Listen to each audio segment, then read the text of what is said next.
Hey guys, this week we are moving on to post World War II life and how the Cold War kind of came together after World War II and because of everything that happened. So, first, let's just review World War II. We have the cost of the war. So many people died: military, civilian, Holocaust, many people. Okay, so once World War II ended, it wasn't just rainbows and sunshine and everybody went home. Especially in Europe and Japan, there was a lot of damage just done to the cities and the country in general. So they had to take some time to rebuild and try and make back some of that money that they lost. So both countries were devastated, Germany and Japan specifically, by the war. Civilians and soldiers, so many people dead. Both countries were economically ruined at this point. They had nowhere to go. If you remember from before World War II, there was massive inflation. People were starving.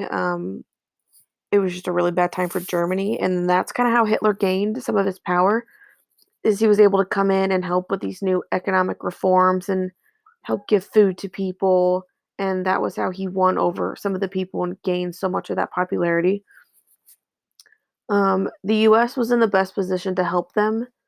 The U.S. wasn't too badly off economically, and there wasn't any. I mean, that Pearl Harbor happened, but there wasn't a lot of combat in the United States, so we didn't really have to rebuild our infrastructure. We'd have to build buildings and schools and roads and fix fields like they did. So we were able to step in and help them. I mean, I don't want to make it sound like the United States swooped in, won the war for everybody, and then came in at the end and picked everybody's economies back up because we're amazing. Like, I mean, we did help. It wasn't just us, but um, from a United States perspective, we did send people in to help. So after the bombing in Japan, the United States sent General MacArthur. We talked about him a little bit. He had a hand in um, Africa. He was put in charge of their temporary government. So from 45 to 52, the United States pretty much controlled the Japanese government and just helping them to rebuild and bounce back from the bombs. And this is kind of how we repaired that friendship is we destroyed a couple of their cities, but then we helped them to rebuild and fix their government. And while we were focusing on rebuilding the government and things, it allowed the industrial sector of Japan to start inventing and investing in all of that stuff. So that is partially why Japan is so forward in their technological advancements. Is they took that time period and ran with it, and that's why Japan's one of the leading technological countries. While the military was in charge, we helped to rebuild cities, industry, create this new government, like I said. Germany was occupied by the US, France, Great Britain, and the Soviet Union. So Germany was a mess afterwards. It was divided into territories. Well, these were military districts um, to try and spread out the issues that they had. So as you can see, Great Britain, Soviet Union, United States, France. It lost some of its territories, some of the areas that they annexed were given back, and it was eventually split into two countries, West and East Germany. This is where we're going to see like the Berlin Wall, the Berlin Airlift, all the things we're going to cover later on. But this is how those started. This was the division. So this is George C. Marshall. He was the guy that came up with the plan to help rebuild the war. Pretty much the plan was just to give money to Europe to help them out. Um, yeah, that was really it. He just wanted to give them money. I mean, there were other parts, but it was mainly just the money part.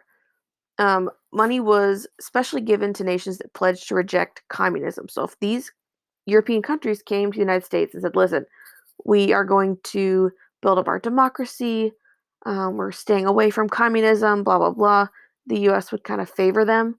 As you'll see, the further we get into the Cold War, so much of the Cold War was based on fear of communism and fear of that spreading further. It, being afraid that it would affect our capitalism, our way of life, our democracy. After Germany loses its territories, other nations are restored to their boundaries. So during World War II, Germany was like, I want this, I want this, I want this. And this was kind of part of the appeasement that Neville Chamberlain did. He like let them take some of the areas. I mean, Chamberlain wasn't the one that owned it, so he didn't really have any authority, but he didn't do any military action to like stop Hitler from taking these areas. Um, Part of Hitler's plans in Mein Kampf is they needed Lebensraum, which means like room to grow. He thought that Germany was growing too fast and they deserved more land. And so that was part of his first efforts in World War II was to gain as much land as possible to give to the German people. The Soviet Union annexed the nations of Latvia, Estonia, and Lithuania. They're very small countries in Europe. Um, yeah, but Soviet Union had taken over control. And the new nations of Israel and Palestine are created in the Middle East. This just gives an area for religious growth. Next, we have NATO and the Warsaw Pact. So, NATO stands for North Atlantic Treaty Organization. This is a military alliance between like 30 ish North American and European countries um, to defend each other against the possibility of the Soviet Union taking over. So, oops. After World War II, the United States and the Soviet Union rose up as like the two great superpowers in the world. And the United States were really afraid that the Soviet Union's communist ideals and ideology was going to spread. And then the Soviet Union was afraid that the United States' democracy and um, our ideas of how government should be run were going to spread. And like the two are very different. So both wanted to have like a secure group of allies around us um, to protect against the other person's spreading. So we were part of NATO. Obviously, we're in North America. And on the Soviet side, they had the Warsaw Pact. Warsaw is a city in Poland. This was an agreement for unified military command and maintenance of the Soviet Union military units. So the Soviets had military units in all of these countries. And if they didn't have a direct military influence, they had like an allied influence, like they were friends. Soviet Union, Albania, Bulgaria, Czechoslovakia, East Germany, Hungary, Poland, Romania. These are all roughly in the same area in Europe, where the NATO countries are kind of in the same area ish. So this was kind of like the two opposing sides. And here's NATO in the blue, Warsaw Pact in the red. This is like a little bit of Russia that's like got cut off here. Let me stop there. The next video you'll get is from the Cold War. But yeah, we'll stop there. So this week you have your meme assignment and a weekly quiz. So don't forget to do either of those. Let me know if I could do anything for you. Have a great week.